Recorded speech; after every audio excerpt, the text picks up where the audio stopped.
Hi everyone, this is our channel Around My Story. Please like, share and subscribe. Ce qui est agréable avec la réussite, c'est de voir tous vos amis et votre famille être si fiers de vous et de vos réussites. Ce respect et cette appréciation mutuelle sont le fondement de la véritable amitié. Mon histoire parle de succès et d'amitié et aussi quand deux amis deviennent incompatibles et ne vont plus de pair. Je m'appelle Chérie et j'ai 21 ans. J'avais une amie qui s'appelait Margot. Elle n'était pas seulement mon amie, elle était ma meilleure amie, ma sœur. Elle était tout pour moi. Nous étions semblables à bien des égards, même dans nos passe-temps et nos rêves. Après la mort de mon père, maman et moi avons déménagé dans le quartier de Margot, car sa mère était la meilleure amie de ma mère. Je n'avais que 3 ans à l'époque, alors Margot et moi avons pratiquement grandi ensemble. À l'école, nous partagions les mêmes classes, étudions ensemble et faisions même équipe dans les labos. Elle et moi rêvions toutes deux de devenir pharmaciennes. J'ai eu du mal au lycée, mais je m'en suis sortie grâce au soutien et aux encouragements de Margot. Je n'avais pas autant de liberté et d'indépendance qu'elle, car ma mère me surprotégeait. C'est à ce moment-là que mon histoire a vraiment commencé. Lorsque j'ai décidé de m'inscrire à la faculté de pharmacie, Margot m'a demandé pourquoi j'avais choisi cette spécialité. Je lui ai répondu que mon père était mort d'une maladie maligne, incurable, et que mon rêve était de trouver un remède à cette maladie pour sauver des vies. J'ai étudié dur et je me suis inscrite avec succès à la faculté de pharmacie. Margot était très heureuse pour moi et elle m'a promis de rester concentrée sur la découverte du remède contre la maladie mortelle que je cherchais si passionnément. Je lui ai demandé de rester à mes côtés à tout instant, ce qu'elle a fait avec plaisir. La faculté de pharmacie se trouvait à l'étranger, donc hors de mon pays. Je serais indépendante et libérée du contrôle étouffant de ma mère. Franchement, j'avais hâte d'y être. Margot et moi avons trouvé un endroit où loger près de la faculté, dans une auberge de jeunesse avec un groupe de filles de différents pays. Contrairement à moi, Margot a pu facilement se lier d'amitié avec elle. Nos études n'ont pas été faciles au début, mais nous avons travaillé dur et nous nous sommes débrouillés. J'étais tellement excitée de me plonger dans mes recherches et d'en apprendre le plus possible. J'interrogeais constamment les instructeurs et les médecins pour élargir mes connaissances. C'était mes débuts, et Margot est restée à mes côtés tout ce temps. Finalement, nous avons été diplômés de la faculté et avons entamé nos carrières.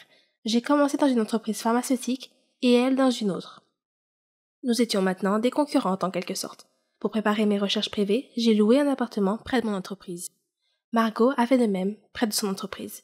Elle me demandait toujours comment se passaient mes recherches. Elle savait que j'essayais de développer un antibiotique pour guérir la maladie mortelle de papa. Mais ce n'était pas facile, car le système immunitaire de l'organisme attaquait l'antibiotique et le détruisait avant qu'il ne puisse détruire les cellules malades. Je devais découvrir une substance neutre que le système immunitaire n'attaquerait pas, afin que le médicament puisse pénétrer dans l'organisme suffisamment loin pour trouver et détruire les cellules malades par des interactions chimiques. Mon premier travail de recherche a été rejeté, mais j'ai continué à essayer, et à chaque tentative, je découvrais quelque chose de nouveau. À cette époque, Margot était également occupée par son travail. Un jour, elle m'a appelée. Elle pleurait parce qu'elle avait été renvoyée de son travail. Il l'accusait d'avoir volé une étude importante. Je lui ai dit qu'elle était tellement compétente dans son travail qu'elle ne devait pas être triste, mais plutôt essayer de trouver un emploi dans mon entreprise. Je lui ai dit que je la recommanderais à mon directeur.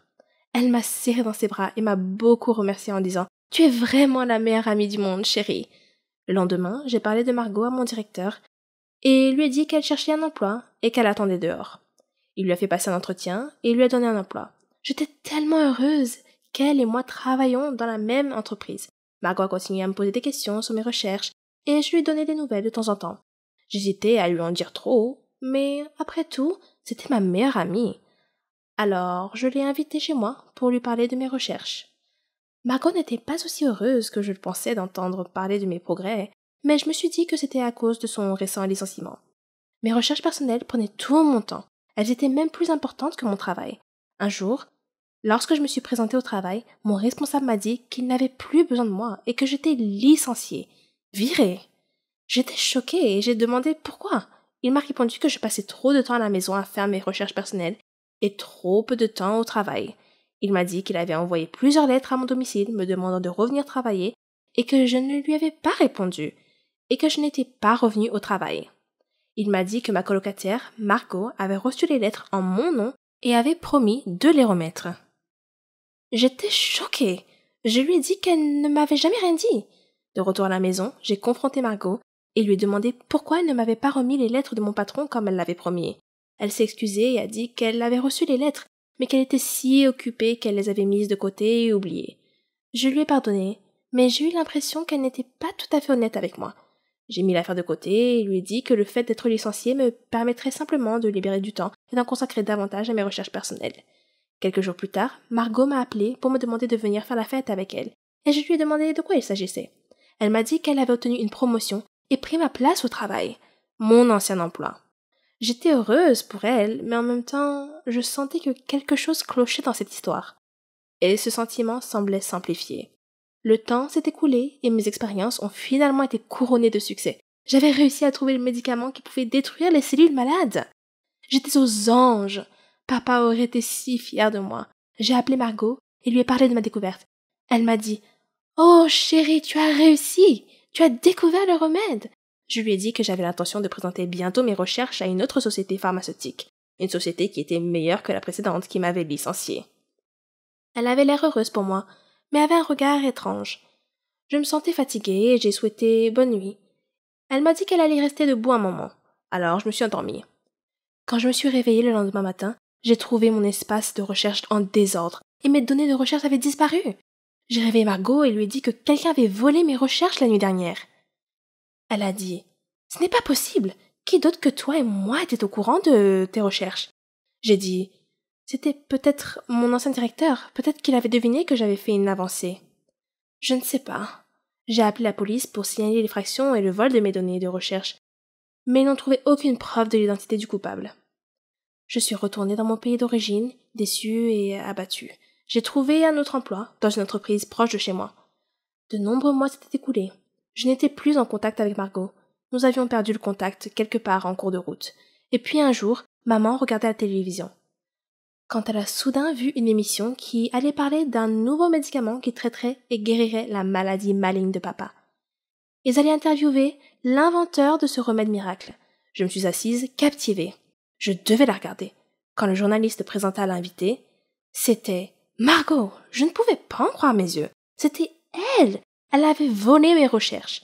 Ma soi-disant meilleure amie m'a trahie. Et je l'avais traitée comme une sœur. Ça m'a profondément blessée. J'ai intenté une action en justice contre elle et j'ai récupéré mes recherches et le mérite de la découverte du remède. Donc ça, c'est bon. Mais la seule chose qui n'a jamais pu être réparée et pour laquelle il n'y avait pas de remède, c'était l'ancienne relation entre nous. Elle m'avait poignardé dans le dos et détruit ma foi en l'humanité. Et je pense que je ne trouverai jamais de remède à cela.